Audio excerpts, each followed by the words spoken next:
اور کیا پھر جو ہے یہ سفید ہونا چاہیے، وہ کالا ہو، بلال حبشی کا منہ کالا تھا لیکن دل میں نور مصطفیٰ صلی اللہ علیہ وسلم تھا۔ بات ہوتی ہے ادب کی، امام الانبیاء علیہ تحیت یہ بات کر کے میں دعوت دیتا ہوں۔ امام الانبیاء علیہ تحیت و ثناء ایک ایسی حدیث سنائی بنی اسرائیل کے زمانے میں، فرمایا ایک شخص کا بڑا ادب کرتا تھا، کس کا؟ امام الانبیاء علیہ تحیت و ثناء کا۔ ابھی اللہ کے پیارے حبیب نہیں ہے، اللہ کے پیارے حبیب نہیں ہے، آدم صفی اللہ ادب کر رہے ہیں، انگوٹھے چوم کر آنکھوں پر لگا رہے ہیں، حضرت نوح نبی اللہ ادب کر رہے ہیں، اپنی کشتی پر لا الہ الا اللہ محمد الرسول اللہ لکھ رہے ہیں، عیسیٰ اللہ ادب کر رہے ہیں، لا الہ الا اللہ محمد الرسول اللہ پڑھ رہے ہیں۔ میرے اور آپ کے آقا انعامدار صلی اللہ علیہ وسلم کے سارے انبیاء کرام ادب کرتے رہے، سارے انبیاء کرام میلاد مصطفیٰ مناتے رہے۔ ابراہیم خلیل اللہ بھی خانہ کعبہ تعمیر کرنے کے بعد رب ذوالجلال کی بارگاہ میں عرض کرتے ہیں ربنا وابعث فیہم رسولا، یا اللہ تیرا گھر تو میں نے بنا دیا ہے تو آباد کرنے والا بھی نہیں۔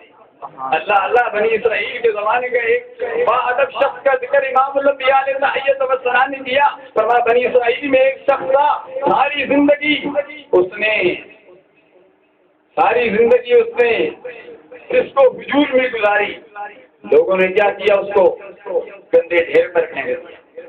اللہ تبارک و تعالیٰ نے موسیٰ کلیم اللہ کی طرف وحی کیا، موسیٰ کلیم اللہ فلاں شخص، لوگوں نے اس کو گندے ڈھیر پر پھینک دیا ہے، فرمایا جلدی کرو جلدی کرو، اس شخص کو لاؤ، اس کو غسل بھی کراؤ، اس کو کفن بھی پہناؤ، اس کی نماز جنازہ بھی کرو، اسے دفناؤ بھی۔ موسیٰ کلیم اللہ نے اللہ تبارک و تعالیٰ کا حکم مانا، رب کا حکم تھا، موسیٰ کلیم اللہ نے ایسا ہی کیا، دفنا دیا، غسل بھی دیا، جنازہ بھی پڑھا۔ دفنانے کے بعد رب ذوالجلال کی بارگاہ میں عرض کی، موسیٰ کلیم اللہ کو پتا تھا، اللہ کے نبیوں کو پتا ہوتا ہے، لیکن اللہ کے نبی اس لیے پوچھتے ہیں تاکہ امتیوں کو پتا چل جائے، تاکہ ہمیں پتا چل جائے۔ امام الانبیاء علیہ تحیت و ثناء نے فرمایا، موسیٰ کلیم اللہ نے پوچھا یا الہ العالمین حکمت کیا تھی، وجہ کیا تھی؟ جس نے تو ساری زندگی یا الہ العالمین تیری دوری سے گزاری ہے، ساری زندگی یہ گناہ کرتا رہا، یا الہ العالمین وجہ کیا ہے؟ اس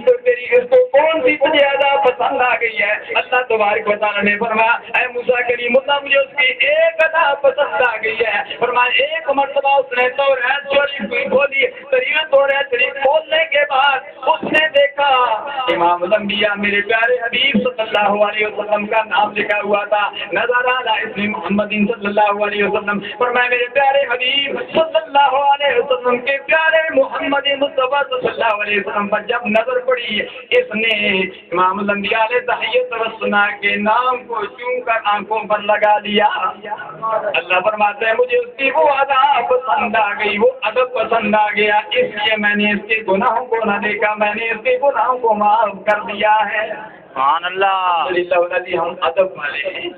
تو الحمدللہ العزیز ہم سنی ہی ادب والے ہیں، اور الحمدللہ العزیز سارے ادب والے بیٹھے ہوئے ہیں، تو میں آپ کو یہ بھی درس دوں گا کہ ادب کیا کریں، بڑوں من لم یؤخر کبیرنا من لم یؤخر صغیرنا، چھوٹوں پر شفقت کرو، بڑوں کا ادب و احترام کرو، اپنے والدین کا خیال کرو، والدین کا دل نہ دکھاؤ، والدین ناراض تو اللہ ناراض، والدین راضی اللہ راضی، اس لیے اپنے والدین کو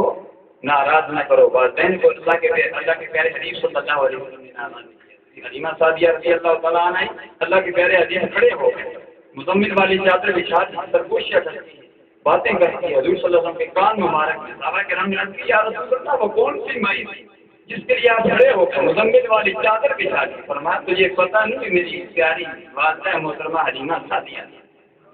جس نے مجھے دودھ پلایا ہے،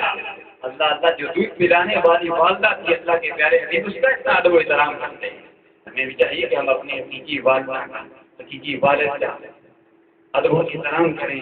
اللہ تبارک و تعالیٰ ہم سب کو عمل کی توفیق عطا فرمائے۔ ابھی اختتامی کتاب پیر صاحب کا ہوگا، تو اب میں